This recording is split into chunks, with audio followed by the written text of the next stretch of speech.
যে কোনো সময় খুলে দেওয়া হবে যুক্তরাষ্ট্র কানাডা সীমান্ত, এই ঘোষণা দিয়েছেন প্রধানমন্ত্রী জাস্টিন ট্রুডো। এক ঘোষণায় তিনি বলেন, সীমান্ত সম্পূর্ণভাবে খোলার জন্য অধীর আগ্রহে আছেন কানাডিয়ানরা। অবশ্য এজন্য করোনা দাপট কমে আসা পর্যন্ত অপেক্ষা করতে হবে। সীমান্ত খুলে দেওয়া বিষয়ে ইতিমধ্যে যুক্তরাষ্ট্রের প্রেসিডেন্টের সাথে আলোচনা করেছেন ট্রুডো।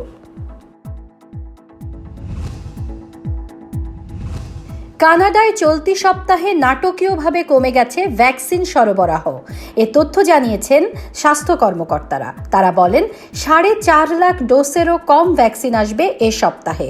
তবে কর্মকর্তারা আশা করছেন আগামী মাসেই অ্যাস্ট্রাজেনেকা, জনসন অ্যান্ড জনসন এবং মডার্নার ভ্যাকসিন আসতে শুরু করবে।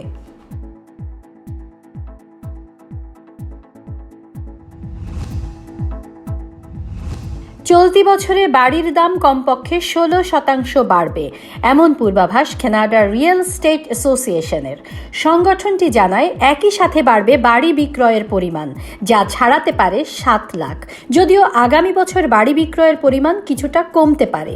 বর্তমানে গড় বাড়ির মূল্য প্রায় $6,80,000।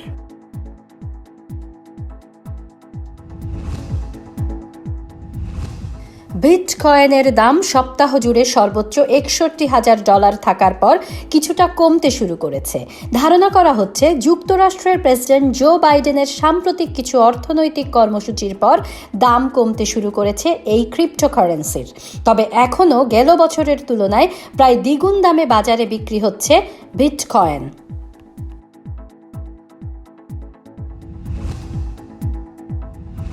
একীভূত হতে চলেছে কানাডার 2 শীর্ষ কেবল অপারেটর কোম্পানি রজার কমিউনিকেশনস এবং শ কমিউনিকেশনস।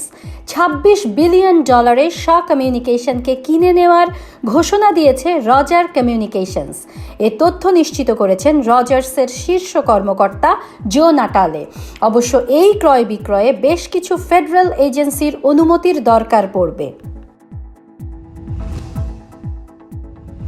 যুক্তরাষ্ট্রে একদিনে রেকর্ড 30 লাখ মানুষকে করোনার টিকা দেওয়া হয়েছে, এ তথ্য জানিয়েছে হোয়াইট হাউস। এর মধ্যে সবচেয়ে বেশি টিকা পেয়েছেন নিউ ইয়র্ক অঙ্গরাজ্যের বাসিন্দারা। তবে বিশ্বে এখনও করোনায় সবচেয়ে ক্ষতিগ্রস্ত যুক্তরাষ্ট্রই। দেশটিতে 3 কোটির বেশি মানুষ আক্রান্ত হয়েছেন ভাইরাসটিতে, আর প্রাণ হারিয়েছেন প্রায় 5.5 লাখ মানুষ।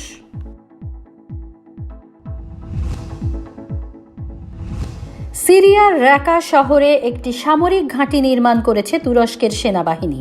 স্থানীয় সূত্রের বরাত দিয়ে এ তথ্য প্রকাশ করেছে মধ্যপ্রাচ্য বিষয়ক সংবাদ মাধ্যম মিডল ইস্ট মনিটর। নতুন এই ঘাঁটিতে অত্যাধুনিক আকাশ প্রতিরক্ষা ব্যবস্থা স্থাপন করেছে দেশটি। সম্প্রতি সিরিয়ায় 4টি সামরিক ঘাঁটি স্থাপন করেছে তুরস্ক।